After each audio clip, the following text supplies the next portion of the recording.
जब 10 मुहर्रम को इमाम हुसैन अलैहिस्सलाम को करबला के तपते मैदान में प्यासा शहीद कर दिया गया तो उनका मुबारक जिस्म बिना कफन के जमीन पर छोड़ दिया गया। उनके मुबारक जिस्म पर घोड़े दौड़ाए गए और फिर उनका मुबारक सर भाले पर टांग दिया। यजीदी फौज के लिए यह फतेह का ऐलान था, लेकिन असल में यह इंसानियत की सबसे बड़ी हार थी। इमाम हुसैन अलैहिस्सलाम की शहादत के बाद यजीद की फौज अब ख्वातीन और बच्चों की तरफ बढ़ी। हुसैनी खेमों को आग लगा दी गई। औरतें और बच्चे डर के मारे इधर उधर भागे, लेकिन उनके पास न चादर थी न हिफाजत। आग की लपटों और धुएं के बीच बीबियां चिल्ला रही थीं, बच्चे रो रहे थे। उसी बीच हजरत सकीना सलामुल्लाह अलैहा, जो इमाम हुसैन अलैहिस्सलाम की छोटी बेटी थी, अपने बाबा को ढूंढ रही थी। तभी सिमर ने हजरत सकीना को देखा और कहा, यह तो हुसैन की बेटी है। सिमर मलाउन फौरन हजरत सकीना के पास गया और उनकी कानों से बालियां खींच ली। उनके कान जख्मी हो गए। क्या कसूर था उस मासूम बच्ची का? सिर्फ ये कि वो हुसैन अलैहिस्सलाम की बेटी थी।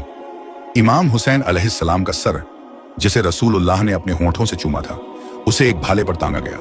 सूरज की गर्मी में सबके सामने उस सर को लोगों के बीच घुमाया गया। यजीदी सिपाही इस पर फख्र कर रहे थे, लेकिन वो ये नहीं जानते थे कि उन्होंने अपना ठिकाना हमेशा हमेशा के लिए जहन्नम बना लिया था। यजीदी फौज ने बीबियों के कपड़े, चादरें, यहां तक कि छोटे बच्चों की चीजें तक छीन ली। उन्हें लगा था कि हुसैन अलैहिस्सलाम के खेमों में सोना, चांदी और माल मिलेगा, लेकिन जब कुछ ना मिला तो उन्होंने जुल्म करके अपना दिल ठंडा किया।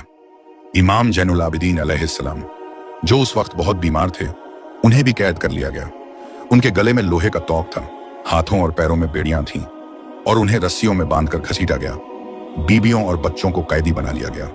बीबी जैनब सलामुल्लाह अलैहा और बाकी ख्वातीन और बच्चों को रस्सियों से बांधकर ऊंटों पर बिठाया गया और जो भी बच्चा ऊंट से नीचे गिर जाता वो वहीं पर ही शहीद हो जाता। और बीवियों के पास ना चादर थी ना पर्दा, और इस काफिले को कूफा की तरफ रवाना किया गया। करबला का मंजर अब वीरान हो चुका था। बीबियां और बच्चे अब कैद हो चुके थे। यजीदी सिपाहियों ने उन्हें रस्सियों से बांध दिया। कुछ के हाथ पीछे से बंधे, कुछ के गले में तोक और पैरों में जंजीरें थीं। बीबी जैनब सलामुल्लाह अलैहा और दूसरी शरीफ खवातीन को बिना चादर, बिना हिजाब के ऊंटों पर बैठाया गया। छोटे छोटे बच्चे, जिन्होंने अब तक अपने बाबा, चाचा, भाई सबको शहीद होते देखा था, अब भूखे प्यासे इस काफिले का हिस्सा थे। हजरत सकीना सलामुल्लाह अलैहा बार बार रोती थीं, मेरे बाबा कहाँ हैं? मुझे बाबा के पास ले चलो। जब यह काफिला कूफा पहुंचा तो इसका इस्तकबाल पत्थरों और गर्म पानी से किया गया। बीबी जैनब सलामुल्लाह अलैहा ने वहीं खुद को संभाला और भीड़ से कहा, क्या तुम्हें शर्म नहीं आती? क्या तुम नहीं जानते हम कौन हैं? ये वही हुसैन अलैहिस्सलाम हैं जो तुम्हारे नबी के नवासे हैं, और हम इसी हुसैन की बहन बेटियां हैं। काफिला अब कूफा के हाकिम इब्ने ज़ियाद के दरबार में पेश किया गया। फिर इब्ने ज़ियाद ये सोचता है, अब मैं अपनी जीत का जश्न कैसे मनाऊं? वो अपने सिपाही को हुक्म देता है, जाओ कैद से मुख्तार अल शफी को लेकर आओ। मुख्तार अल शफी को जब दरबार में लाया जाता है तो उनके सामने इमाम हुसैन का सर पेश किया जाता है। तो हजरत मुख्तार कहते हैं, ये इब्ने ज़ियाद, ये सर किसका है? वो हंस हंस के कहता है, ये तेरे इमाम हुसैन का सर है। हजरत मुख्तार इब्ने ज़ियाद की गर्दन पकड़ लेते हैं। इतने में इमाम सज्जाद हजरत मुख्तार के कंधे पर हाथ रखकर कहते हैं, ए मुख्तार सब्र करो। फिर हजरत मुख्तार वहीं बैठकर रोने लगते हैं। फिर उन्हें कैद कर लिया जाता है। कुछ दिनों तक यह काफिला कुफा में ही रहता है, क्योंकि यजीद ने हुक्म दिया था जब तक शाम शहर पूरा सज नहीं जाता तब तक इस काफिले को शाम तक ना लाया जाए। और शाम के सभी लोगों से कहा जाता है, जब यह बागी काफिला शाम के अंदर दाखिल हो तो इस काफिले को ऐसे पत्थर मारना ताकि कयामत तक कोई बागी पैदा ना हो। जब यह काफिला शाम के अंदर पहुंचता है तो शाम के सभी लोग अपनी छतों पर खड़े हो जाते हैं और ऊपर से इस काफिले को पत्थर पर पत्थर मारते ही रह जाते हैं। फिर यह काफिला यजीद के दरबार में पहुंचता है। यजीद दरबार में खड़ा होकर इमाम हुसैन के सर की तौहीन करने लगता है और कहता है, काश आज मेरे बड़े जिंदा होते तो मैं उनसे कहता, देखो मैंने किस तरह अली के खानदान से बद्र उहद का बदला लिया है। और यजीद फिर इमाम हुसैन के सर की तौहीन कर रहा था। वो घमंड से कह रहा था कि कैसे उसके बाप दादा ने हुकूमत की, फतेह की। उसे लगा कि उसने हुसैन इब्न अली को शहीद करके जीत हासिल कर ली है। इसी बीच मैं इमाम सज्जाद इब्न हुसैन जंजीरों में जकड़े, बीमार और कमजोर खड़े हुए यजीद से कहा, ए यजीद, मुझे भी मौका दे ताकि मैं भी बता सकूं कि मैं किसका बेटा किसका पोता हूं। दरबार के कुछ लोग इमाम सज्जाद का मजाक उड़ाने लगे और कहने लगे, ये बीमार कैदी आखिरकार क्या कहेगा? ए यजीद, बोलने दो, ये बीमार क्या ही बोल लेगा। फिर इमाम सज्जाद को मींबर पर आने की इजाजत दी गई। इमाम सज्जाद मींबर पर आए और फरमाने लगे, सब तारीफ उस अल्लाह के लिए है जिसके हाथ में पूरी कायनात का निजाम है, और सलाम उस मोहम्मद मुस्तफ़ा पर जिनकी वजह से हम सबको हिदायत मिली और जिनके दीन की खातिर हमारे घराने ने अपनी जान तक कुर्बान कर दी। मैं काबे का बेटा हूँ। मैं अली इब्न अबी तालिब का पोता हूँ, वही अली जिसने खैबर का दरवाजा तोड़ा था। मैं फातिमा जहरा सलामुल्लाह अलैहा का बेटा हूँ।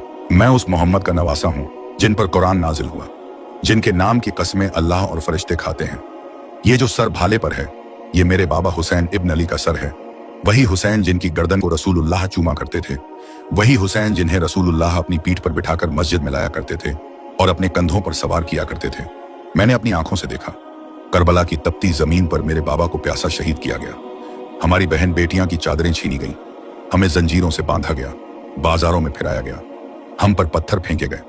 इन लोगों में वो गरीब बेटा हुआ जिसके सामने उसके बाबा हुसैन को जी बहा किया गया। मैं वह गरीब भतीजा हूं जिसके सामने उसके चाचा अब्बास को शहीद किया गया। इन लोगों मैं वो गरीब भाई हूं जिसके सामने उसकी 4 साला बहन सकीना को तमाचे मारे गए। इमाम सज्जाद के इस खुतबे में इतना ज्यादा दर्द था कि दरबार में सारे लोग रोने लगे। ये देखकर यजीद सोचने लगा कि इस तरह तो बगावत हो जाएगी।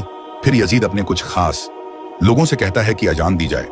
फिर मुल्क शाम में अजान की आवाज गूंजती है और जैसे ही जान देने वाला यह लफ्ज पढ़ता है, अशहदु अन्ना मोहम्मद रसूलुल्लाह, तो इमाम सज्जाद फरमाते हैं, हाँ मैं भी गवाही देता हूं, मैं उसी मोहम्मद का बेटा हूं जिनकी ये बेटियां आज कैद होकर यहां खड़ी हैं, और ये वही हुसैन हैं जिनकी रगों में रसूलुल्लाह का खून है।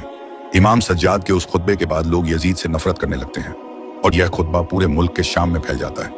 अब दोस्तों, मैं आपसे एक सवाल पूछता हूं, करबला के मैदान में सबसे ज्यादा जुल्म किसने सहा था? जिसने पूरा करबला का मंजर देखा था, अपना जवाब मुझे कमेंट में जरूर दें। यह सिर्फ कहानी नहीं बल्कि इंसानियत की सबसे बड़ी कुर्बानी है। इमाम हुसैन ने हमें सिखाया कि जुल्म के सामने सर कटा दो, पर जुल्म के सामने कभी सर झुकना नहीं चाहिए। बीबी ज़ैनब ने दिखाया कि औरत की आवाज भी जालिम के तख्त हिला सकती है। आज हमारा फर्ज है कि इस दर्द और हक की कहानी को अपने घर, स्कूल, दोस्तों और सोशल मीडिया तक पहुंचाएं। मजलिस, वीडियोस, रील्स, पोस्ट या महफिल में इसे बताएं। करबला सिर्फ 1400 साल पुराना वाकया नहीं बल्कि आज भी जालिम के खिलाफ खड़े होने का नाम है। इसे सिर्फ मत सुनो, आगे पहुंचाओ। अपने बच्चों को हुसैन का पैगाम सिखाओ। मजलिस में, वीडियो में, महफिल में, सोशल मीडिया पर शेयर करो, ताकि हर जमाने में हुसैनियत जिंदा रहे और जुल्म के तख्त हिलते रहें। करबला का पैगाम यही है, जुल्म के सामने सर झुका दो तो इंसानियत मर जाती है, जुल्म के खिलाफ खड़े हो जाओ तो हुसैनियत जिंदा रहती है। आप सभी कमेंट में लिखे हुसैनियत जिंदाबाद। और दोस्तों, आपकी स्क्रीन पर हमने एक ऐसी वीडियो लगाई है जिसमें बताया गया है कि किस तरह हजरत अब्बास नहर फुरात से पानी लेने गए तो उन्होंने कैसे हजारों यजीद के सिपाहियों को चंद लम्हों में फिनार किया था, और किस तरह यजीद के लोगों ने हजरत अब्बास के दोनों बाजू को शहीद किया था। वीडियो आपकी स्क्रीन पर लगी है, क्लिक करके अभी देखें। और आप लोग करबला का कौन सा वाकया सुनना चाहते हैं? करबला में किसकी शहादत का वाकया सुनना चाहते हैं? ये हमें कमेंट करके जरूर बताएं। अगली वीडियो इंशाल्लाह उसी टॉपिक पर आएगी जिस टॉपिक की वीडियो आप चाहते हैं, और चैनल को सब्सक्राइब कर दीजिए और बेल आइकन दबा दीजिए। तब तक के लिए अल्लाह।